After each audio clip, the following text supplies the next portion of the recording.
Emotional content. This is what it is, okay?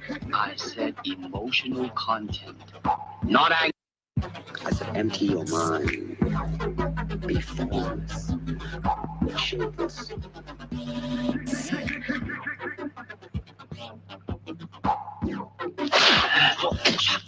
That's it, like water. When you put water into a cup, it becomes the cup. You put water into a bottle, it becomes the bottle. How did it feel to you? You put in a tea bottle, it becomes the teapot. Stretching, stretching, stretching. Running water never grows stale. Right, man, that's it. Stretching, you just keep moving. Get on the practice. Running water never grows stale. You gotta just practice. You gotta just keep on flowing. The water can flow, we can crash. In water, my friend.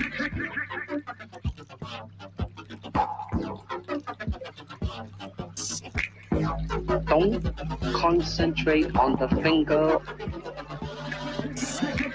It might sound too philosophical, but it's acting, or acting, unacting. You've lost weight. What I'm saying, actually, it's a combination of both. Here is the natural instinct, and here is control. You have to combine the two in order to if you have one to the extreme, it will be very unscientific. If you have another to the extreme, you become all of a sudden.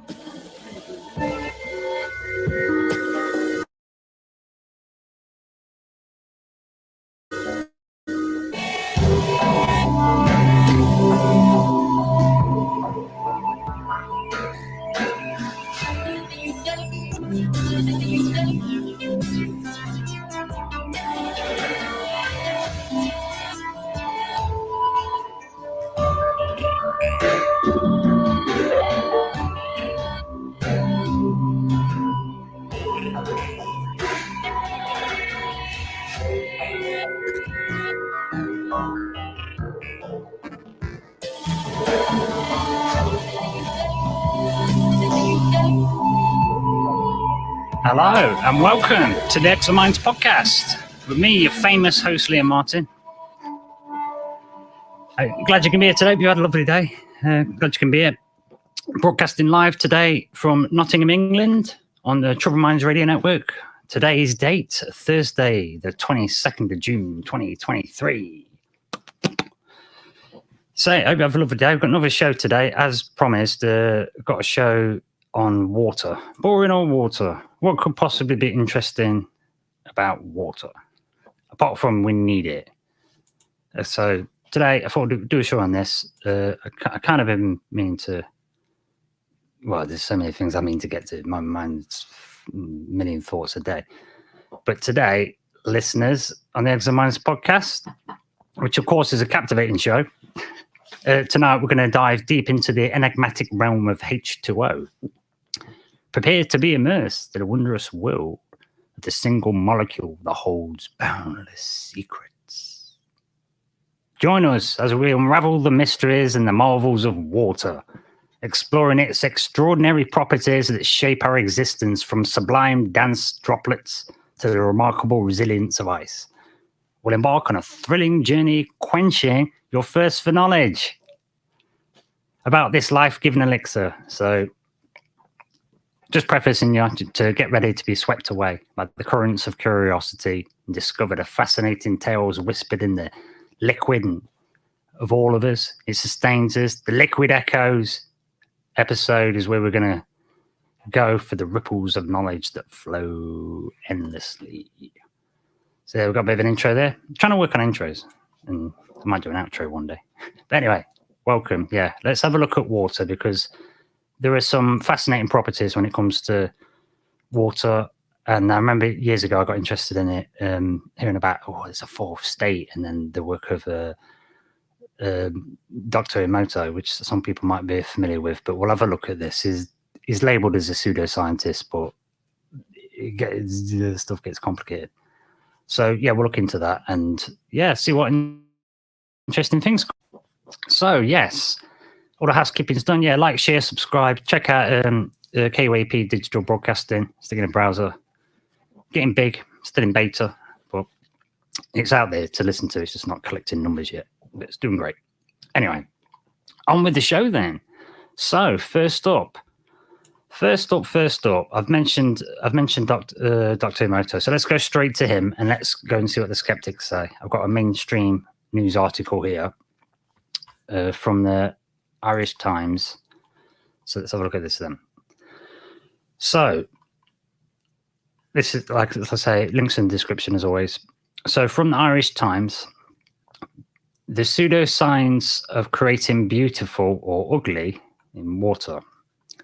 A Japanese doctor of alternative medicine claims to be able to think good or bad thoughts when looking at a glass of water. This is from 2011. Okay, so this is a while ago. And I've used the AI to bounce this off that gets cut off in just a couple of years, like 2021 things. So we should know all about this. And indeed it did. But let's see what the Irish Times had to say. A Japanese doctor of alternative medicines claims to be able to think good or bad thoughts when looking at a glass of water and form appealing or ugly ice crystals, writes William Ravel. Several people have recently asked me what I think about the work of Masaru Emoto. Emoto claims that human speech or thought have dramatic effects on water. He claims that depending on the nature of speech and thought directed at water, when water is frozen, its crystals will be beautiful or ugly, depending on whether the thoughts were positive or negative. If Emoto is right, we have an amazing phenomenon here with dramatic implications as illustrated by the simple fact that 75% of all biological tissue, including human body, is water. Well, there's an interesting thing just to talk about straight off the bat, right? Because I was going to go straight in with just we'll discuss water and see what water is and whatnot. But somebody had mentioned, is Emoto going to come up? And got to mention this guy. But what strikes me there is that straight away it's 75% water. We're 75% water. Right. But I've heard other stats about that. See, when I was a kid, I got a memory. When I was a kid, they used to say it was 90% water. Swear down, it was a thing. When people start saying 70% or 75, I thought, what's going on? It gets me wondering. It was definitely 9% water. I remember stuff. I've relived things. I got PTSD, for God's sake. So I remember 90% water. And I remember relating it to the 90% of the universe is made of stuff that we can't detect. And we're only using 10% of our brain. So I used to think, hang on a minute, 10%, 90% is stuck in my head, Like maybe the 10% of a brain we're not using is in the rest of the universe that we can't detect. 90%, 10% all adds up. As a kid. But yeah, so are we being dried out is my point with salt in content in our food and other stuff, or we're not getting hydrated properly. I got a bit of a hydration problem myself. Kind of joked about it last night. But yeah, are we getting dried out by these things? You know what I'm saying? There's a lot to consider when it comes to water because water is electrically conductive, right? We've got salt in it. We got salt. It makes it more electric. I don't know. Anyway, back to this article. Just a little side note there. Okay, so Emoto was born in Yokohama in 1943. He's not a scientist. Remember that. They're saying he's not a scientist. All right.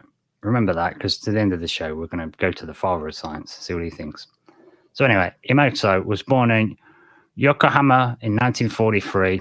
He studied international relations at Yokohama Multidisciplinary University in 1992, was a certified doctor of alternative medicine by the Indian Board of Alternative Medicines.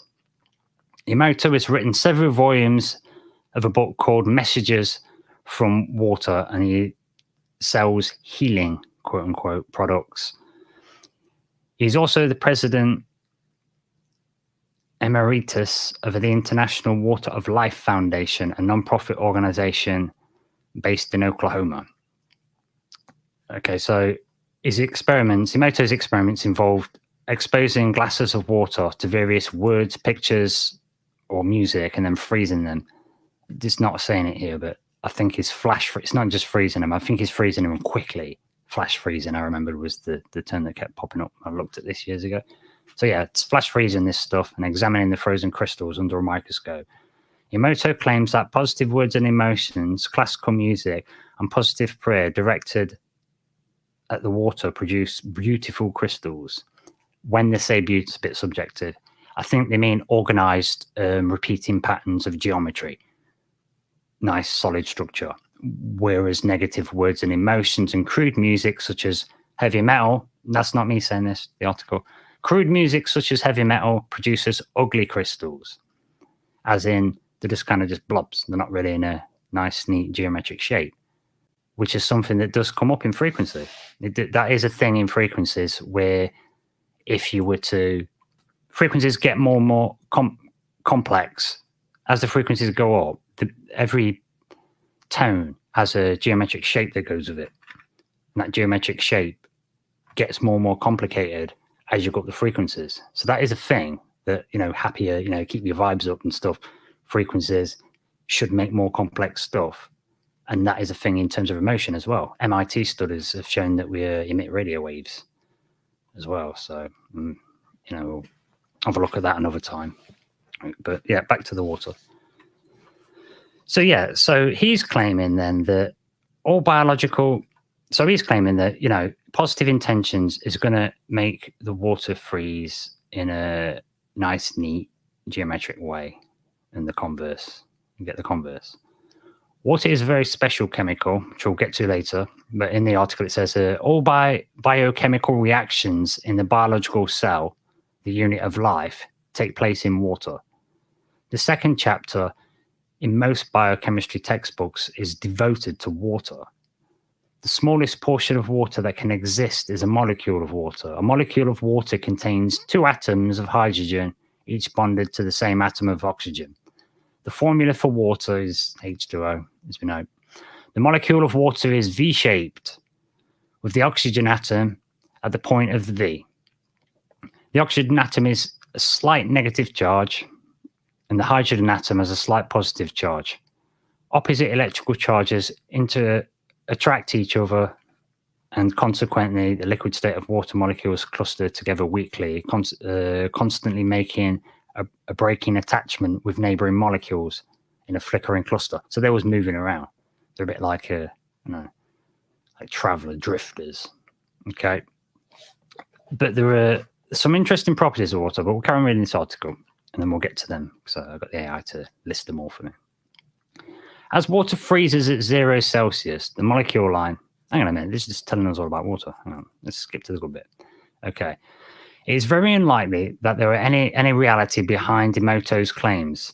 A triple-blind study of these claims failed to show any effect. Also, the phenomenon he describes has never been published in peer-reviewed science journals, which almost certainly means that the effect cannot be demonstrated under controlled conditions. But you may say, perhaps nobody has tried to replicate the effect under controlled conditions. I very much doubt that, said the author of the article. After all, Emoto's phenomenon would be amazing if true, and the demonstrator of the phenomenon would achieve instant fame and probably fortune. Well, this is the problem. That sounds, if you come up with something groundbreaking and it rocks the boat, You get suppressed. Academic bullying is a major thing. It's a major problem. It's a major problem. So where the writer here is assuming no one's ever tried it, no one else has tried it. If it is that groundbreaking and it's going to have implications, we might not have thought of. Maybe it wipes out an industry. Think about that.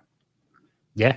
Don't forget that when Tesla said he could start telling people, he's being funded, and he was telling people, I might be able to, I think I can get electric for free out of the earth and transmit it wirelessly to people's houses. They stopped him. They stopped him for one single reason. The story goes is that people stopped him because they were afraid if he could transmit electricity wirelessly, then it might really hurt the timber industry for putting up telegraph poles and stuff for power lines. Right.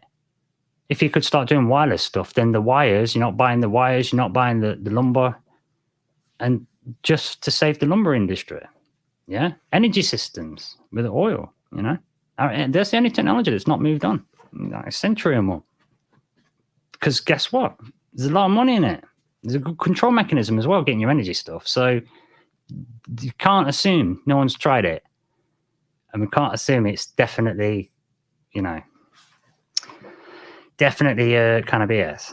But anyway, so this is what we've got here. They're having a bit of a dig, as they do, these articles. So having a bit of a dig, saying, apparently the main scientific, quote unquote, scientific paper published today to demonstrate the phenomenon is a photo essay written by Emoto himself and published in a journal of alternative science. This cuts little ice, pun intended, in mainline science. Okay, that's kind of true. Credibility is everything in science. So let's have a look, see what.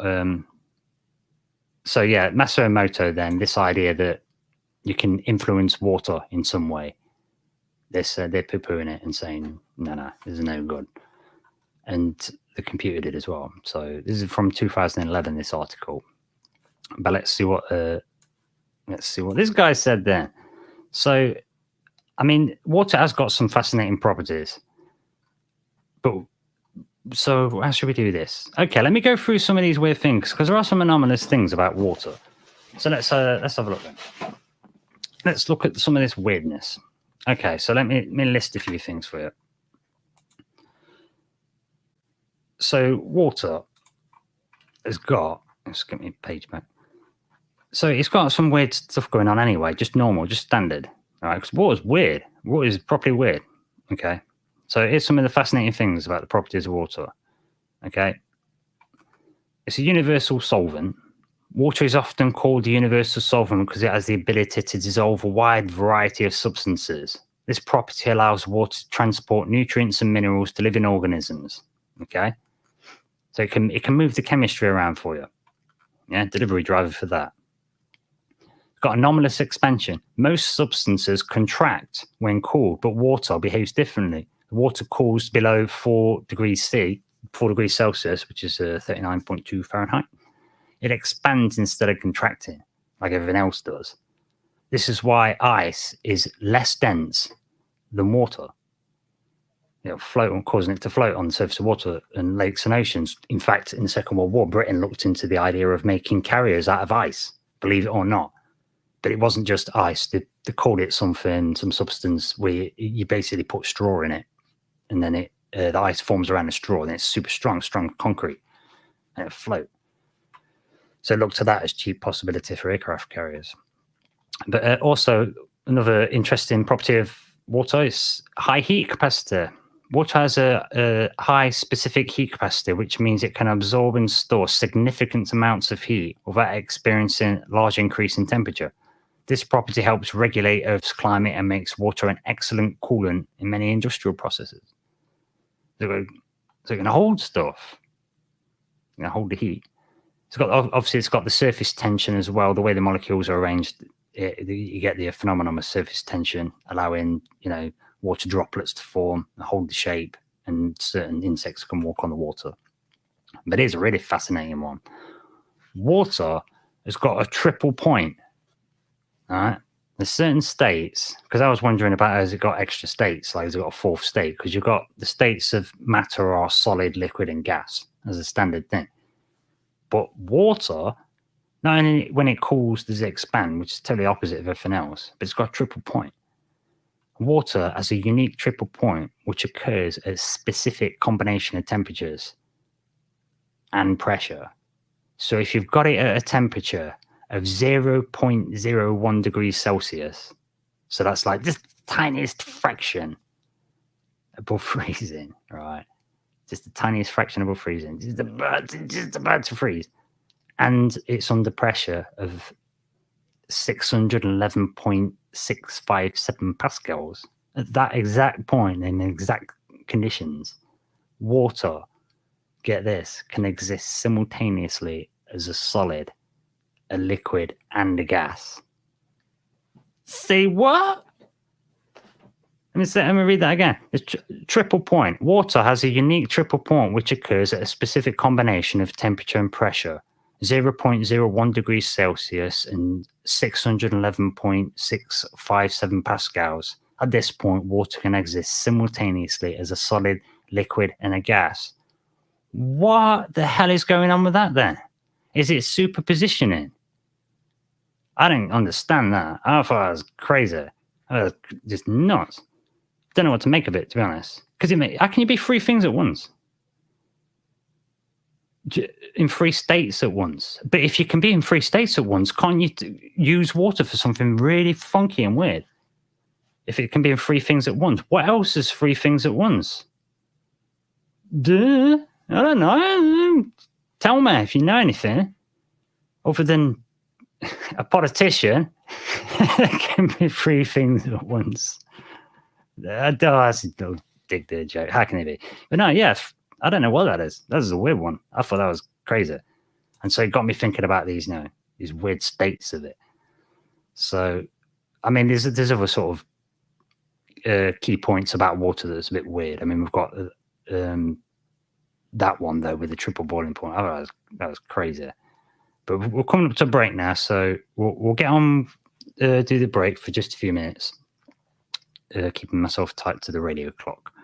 And we'll get into some of the other sort of anomalous things about the boiling and freezing point and the density of water. And then after that, we're going to look at, we'll blast through the properties after the break, some of the things you sort of might take water for granted. We've looked at Masaru Emoto, and we'll come back to that because it's getting a bit sort of belittled in science and with that Irish Times article. So maybe we can give Dr. Emoto a bit of some props, see if there's any more to it. All right then, so let's have some music on. I had a funky new one actually. I had what we got? What did I call it? Oh, new bumper music. Who'd have thought? What a thing to call it. Anyway. New bumper music. We'll play this new bumper music and see what it's like then. Exiled Minds Podcast. We will return after this quick break on Troubled Minds Radio Network, KUAP Digital Broadcasting. See you in just a minute. Back soon on the Exiled Minds Podcast with the famous Liam Martin.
Hey, thank you very much for your patience. Welcome back to the Exiled Minds Podcast, where we're going to explore in this episode of Liquid Echoes the fascinating properties of water and some of the what is this stuff we don't know about it.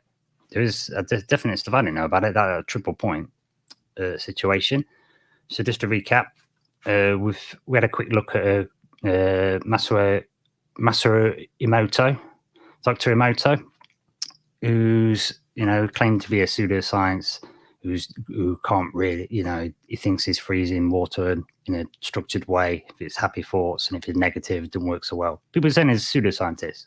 However, turns out water has got some really funky properties. Notably, the one for me where it expands when it's cold, and the triple point thing where the water has a unique triple point where it can, in the specific combinations of temperature and pressure, can be, I can't believe it, it's solid, liquid, and gas at the same time. That just seems so weird. I wonder if it relates to sort of plasma. But anyway, so on with some more more anomalous things about water then. So next one is unlike most substances, density anomaly. Unlike most substances, which become denser as a transition from liquid to solid state, water can actually become less dense when it freezes, causing ice to float on water. I mentioned that. The expansion of the water upon freezing is due to the arrangement of the water molecules in a hexagonal lattice structure, creating opening spaces for a lower density. So that's what I'm saying. It's got this hexagonal structure. Now, you notice that bees have that, the hexagonal structure. It comes up in the sort of sacred geometries. And if you change a bee's hexagons, you can make, when you do beekeeping, you can get a beehive where the honeycomb's already been made up, like a bit of a frame, so they can just put wax over it and they've already got a home ready. Speeds up the process. But I don't know if this is completely responsible, but it was related to bee colony collapse syndrome, because it turns out that some of these manufacturers are making them in pentagram shapes, roughly the right size, but it wasn't good enough. The bees needed hexagons, and so they were suffering. So the shapes matter. Anyway, so I'd say the roding call was the same thing. Just doing two calls running opposite directions, but having it in a Star-Davy pattern, really obtuse angles, got the extra power out of your coil for less copper. So it's a thing. Anyway, the problem with this stuff is that, like I said, this is anomalous things, so we're going to look into it. There's supercooling, superheating, there's the density issues, but let's get to the meat of it. I wanted to know if there's a fourth state of water.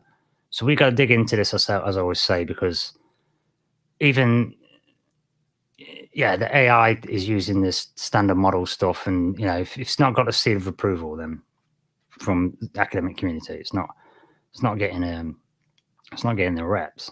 Okay. So let's keep pulling this thread. So I wanted to know about a fourth state of water.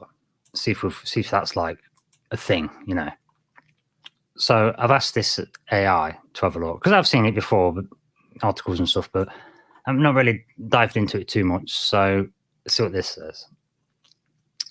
So I've asked this language model, and it says, I asked if there was one, even if it's a theoretical one. And it says, yes, there is a theoretical fourth state of water called supercritical water. Supercritical water is a state that exists at extremely high temperatures and pressures. So that could be, right down in the earth. And this has got to be beyond the critical point of water. The critical point of a substance is the temperature and the pressure at which the distinction between liquid and gas phases just is in between this bit. For water, the critical point occurs at approximately 374 degrees Celsius, that's 705 Fahrenheit, and at 22.1 pascals of pressure. At this point, the density of water approaches that of a gas, and there is no clear boundary between liquid and gas phases. Supercritical water, so supercritical water, appears when it's super pressurized and super, really hot. In this state, water exhibits unique properties. It can become dense fluid with the properties that are intermediate between that of a liquid or a gas. So it would be like a dense fluid. That implies then it's denser than normal. Supercritical water has a high density than normal water. So confirmed, fact checked. So supercritical water has a higher density than normal water, and its solventing powers, its corrosive powers, is greatly enhanced, making it an excellent solvent for substances that are typically insoluble in ordinary water. So we use supercritical water. Supercritical water has the potential application in various fields, including waste treatment, energy production, and chemical processing. Now, when I saw energy production, I thought, I'd dive into that, but then there was a caveat. However, due to the extreme conditions required to reach the supercritical state, they're mostly looking at it as a theoretical thing. That's the focus of the research. And if it's taking loads of energy to get it, it's probably not going to be good as an energy source. But I asked if that structured water, I've heard a thing about structured water, and it might be in the pineal gland. Okay. And, there's some stuff surrounding that makes it look like that might be the case. So I thought, well, let's see what the computer thinks about that.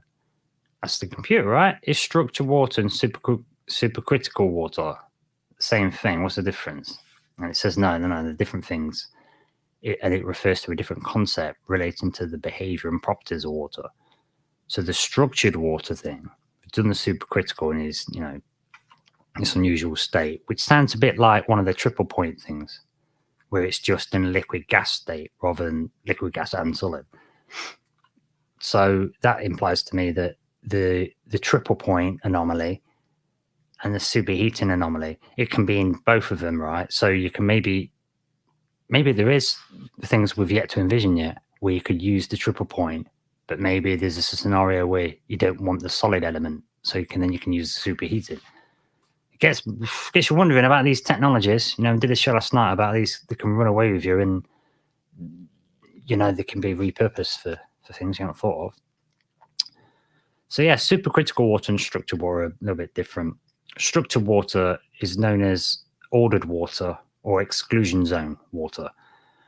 That's a term used to describe the proposed phase of water that exhibits unique structural and physical properties. According to some theories, structured water forms near certain hydrophilic, as in water attracting surfaces or interfaces, such as cell membranes or certain types of molecules.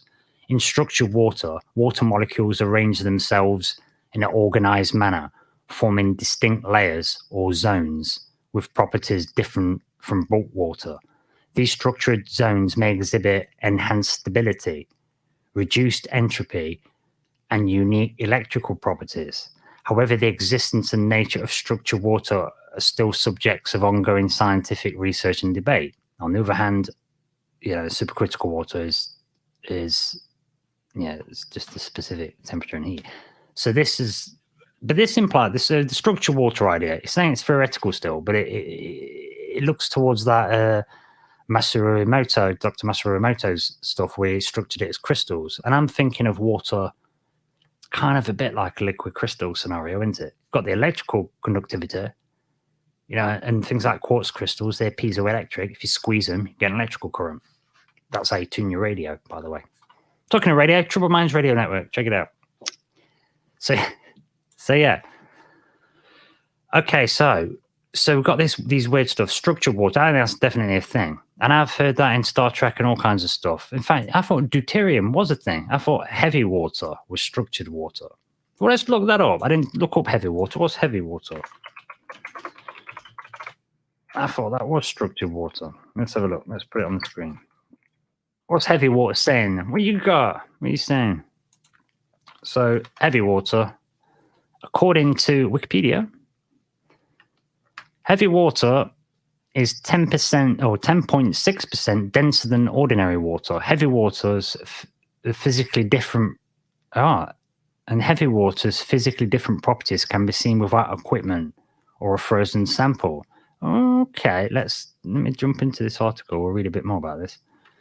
Okay, so yeah, deuterium oxide is a form of water where hydrogen atoms are all deuterium, as in H2 or D. Okay, all right. Okay, it looks like the structure is implying it's 2H2O and D2O. So it's got, okay, this is a bit of a weird, it's complicated. Also known as heavy hydrogen. Okay, so it's like a doubled up water molecule. You could get that. Okay, the presence of heavier hydrogen isotopes gives the water different nuclear properties. And the increase in the mass gives it a slightly different physical and chemical properties when compared to normal water. Deuterium is a heavy hydrogen isotope. Heavy water contains deuterium atoms and are used in nuclear reactors. Semi-heavy water, HDO, is more common than pure heavy water. While heavy oxygen water is denser but lacks unique properties. What? Water's crazy. I didn't realize. Anyway. So yeah, but this came up for me as well, right? On a little side note. So we've got that with the heavy water stuff, and we've got the Matsumoto. I think it's looking like that stuff is actually for real. But this computer thing came up with a term that I was a bit, well, not annoyed with the computer, but I thought, check this out, right? So while we're looking at this stuff, it's telling me about these properties, these unusual properties of water. We've had the mention about the Matsumoto thing. And this dude is saying how, well, I'd said to the AI, well, hey, you're saying you can't, there's no evidence that we're able to influence water, and it's, not that stuff's not really a thing. And I was like, well, hang on a minute. I was like, well, what about parapsychology? There's loads of fields, as we found out in the magic show with Michael Strange, that, there's been lots of science studies into things. And so I posed it on that, like challenged it a bit. And it said, the field of parapsychology, which explores phenomena such as telepathy, precognition, and psychokinesis, has indeed conducted studies examining the potential influence of consciousness on the physical world. Yeah. Some of these studies have indeed utilized random number generators to investigate the effects of human attention on or consciousness on generating non-random patterns. While there have been a variety of experiments conducted in this area, the overall scientific consensus remains skeptical regarding the existence of psi phenomena and the impact of consciousness on the physical world. And it goes on, saying, oh, you need rigorous testing and there might be flaws. And then it says this statement. It says, this requires extraordinary evidence to be considered scientifically supported. Right? That's a Carl Sagan quote. Let's get that up. Look at that Carl Sagan quote. It's a shutdown quote. So it's like even the AI is picked up on that because the scientific consensus is what it's working with. So it's even quoting Carl Sagan without realizing. Extraordinary, it's a butchered quote, but yeah, extraordinary claims require extraordinary evidence. Okay. So this is why you can't fully, rely on computers. You got to do this stuff yourself, because I know that. And this you haven't put it together, has it? You know, you don't know how to. You don't know how to. And so get this as well. So it's telling me, yeah, you know, extraordinary evidence is required. But hang on a minute. I've just told them about the parapsychology and mentioned random number generators. And like I've just mentioned, as we found out in the show with Michael Strange, the magic show, episode number 10, the Exiled Minds Podcast, we did a team up. So he was a bit of skeptic on magic. And I was like, no, you don't understand. It's not. The magic people are trying to hide it so we don't all become Harry Potter, Merlin level wizards and just, you know what I mean, blow the world up. And the oppressive forces in the world, they're using it all day long to stay on top. So both sides want to hide it. And I highlighted this example is these Mulder and Scully experiments where you stare at a person. Yeah? So Scully has her back to Mulder and he flips the coin to decide if he should stare or not stare at the back of Scully's neck. And he'll stare for like 10 seconds intensely at the back of her neck. And he alerts Scully with a clicker to signal to answer if she felt she was being stared at or not. There have been at least 60 experiments, right? There's been 33,357 trials by Rupert Sheldrake and others. The overall success rate was 54.5%, which seems small, like a small effect in absolute terms. However, when you add, because you're only getting small effects and you're trying to be psychic on demand in the lab, you have to stack up the data. You have to do loads of experiments to see, you know what I mean, the odds against chance of it happening again and happening again and happening again. Right? Is it just fluke happening again?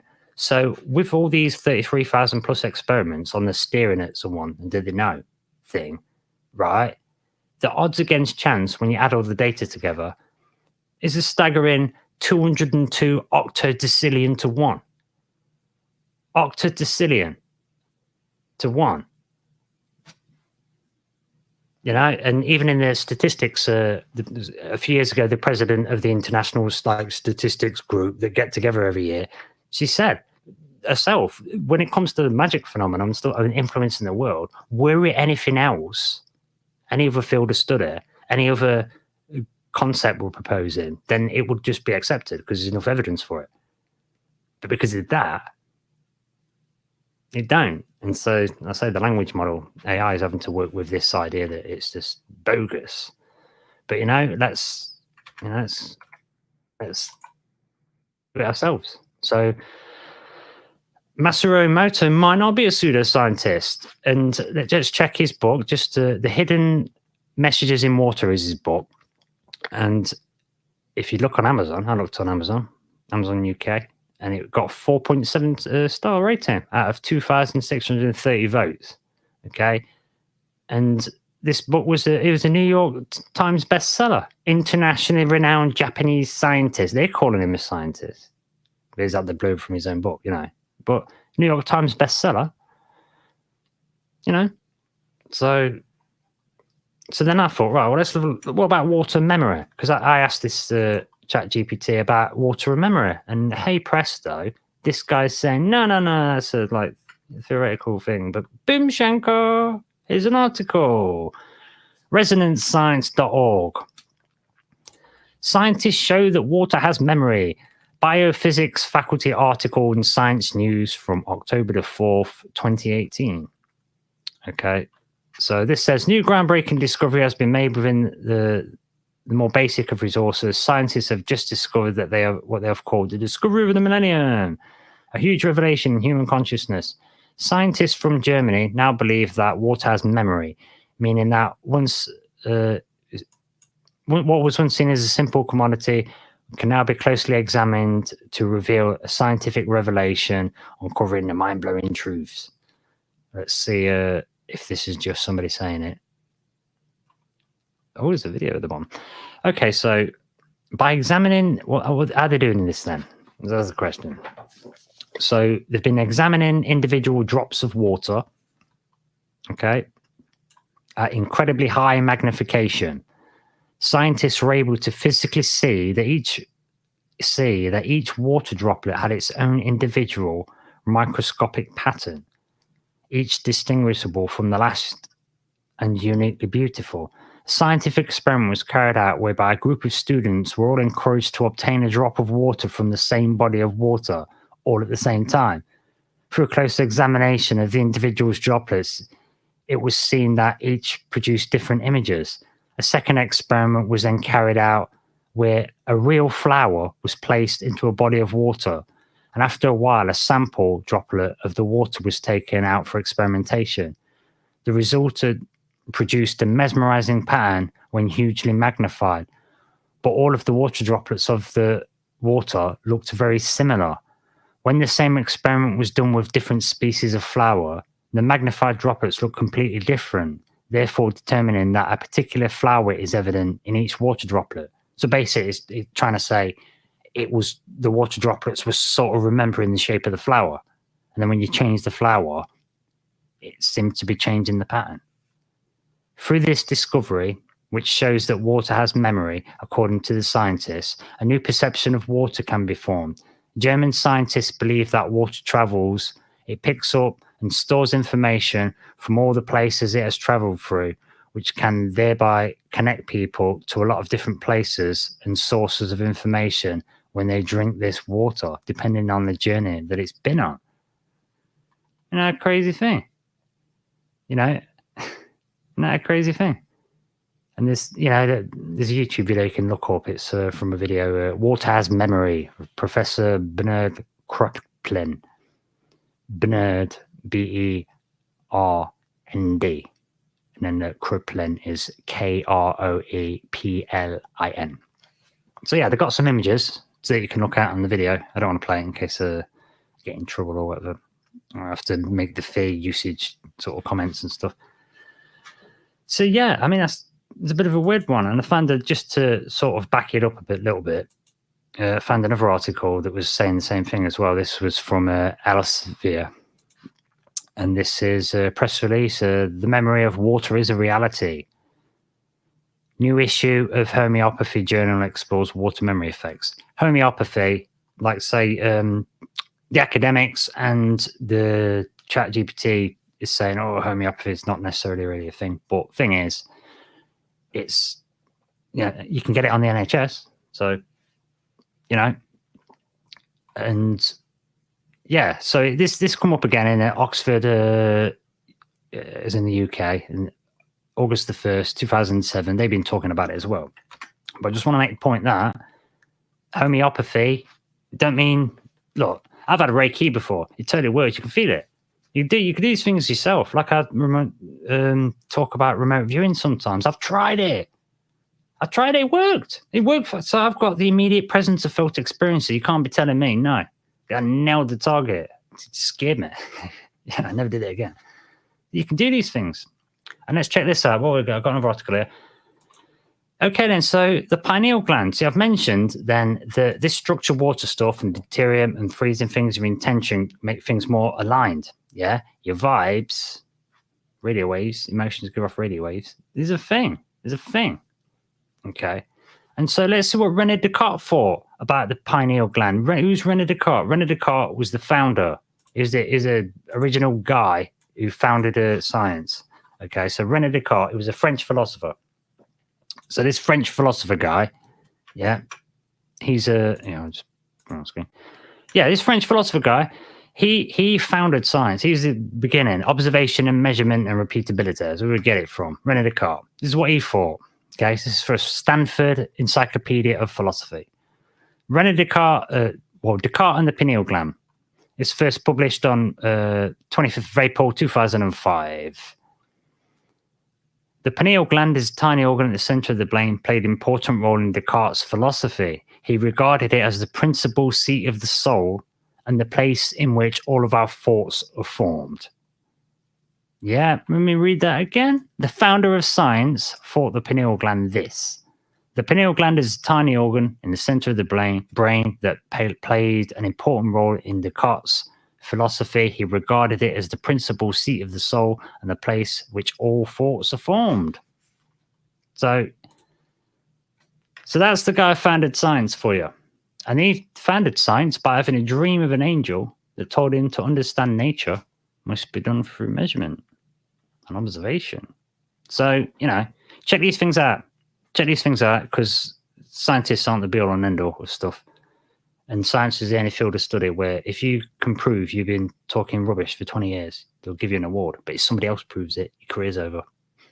Just bear that in mind. I'm not digging on science. I'm just highlighting some of the massive corruption that they do regularly and parading theories as facts, which they do. They do. That's why we have to do it. And you'll notice recently, the last few years, there was a lot of censorship, and the dissenting voice is where you get the breakthroughs. So it's not really science, is it, if you're doing that? But anyway, I'll get on my high horse. But anyway, we're at the end of the show, Exiled Minds Podcast. A quick look into water. Didn't get to some of the articles, man. I wanted to talk about Bob Beck protocol, clearing your system out. You know, drinking distilled water doesn't have any extra fluoride and stuff attached to it. Not that that's necessarily bad or good. It flushes your system better if you've got water that's distilled, because it can magnetize and grab crap and get rid of it. If those spots are filled up, then it can't do it so well. So maybe we'll do another show on water in terms of health. We'll make it specific. I just wanted to do a bit of a general thing today. But anyhow, time is against us. It's radio clock time. End of the show on the Exiled Minds Podcast. Hope you enjoyed yourself. You got any comments to say? Anything I haven't mentioned about water that you know that's quite fascinating? Drop that in, and we'll have this. We'll just play this because it's there and it says outro. The Exiled Minds Podcast with me, your host, the famous Liam Martin, broadcasting live, Nottingham, 22nd of June, 2023. KUAP, Digital Broadcasting, Troubled Minds Radio. Check it out. I'll catch you soon. Look after yourselves. Take it easy. Like intelligence is greater than our own.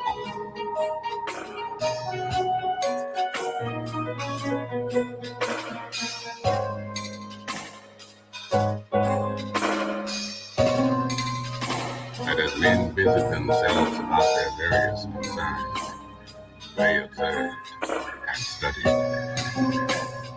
the way a man with a microscope might scrutinize the creatures that swarm and multiply in a drop of water. With infinite complacency, men went to and fro about the globe, confident of our influence over the world.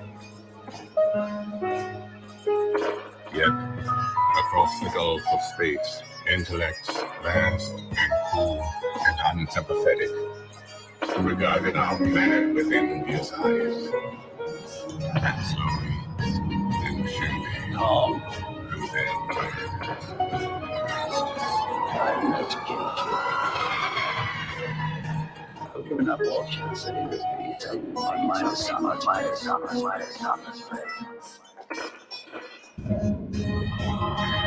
I share my reasons with ghosts.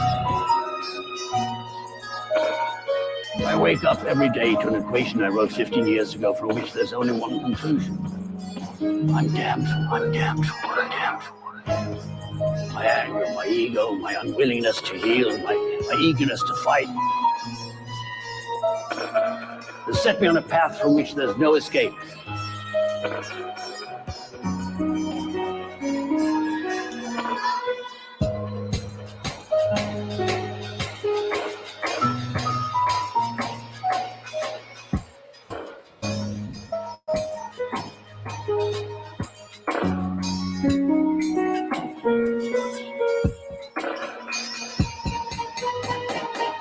I yearn to be a savior against injustice without contemplating the cost, and by the time I look down,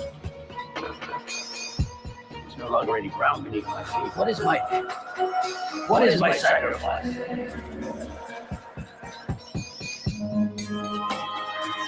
I share my dreams with ghosts. I'm condemned to use the tools of my enemy and defeat them. I burn my decency for someone else's future. I burn my life. Make the sunrise that I know I'll never see. Now, the ego that started this fight will never have a mirror, an audience, or a right of gratitude. And what do I sacrifice? Everything.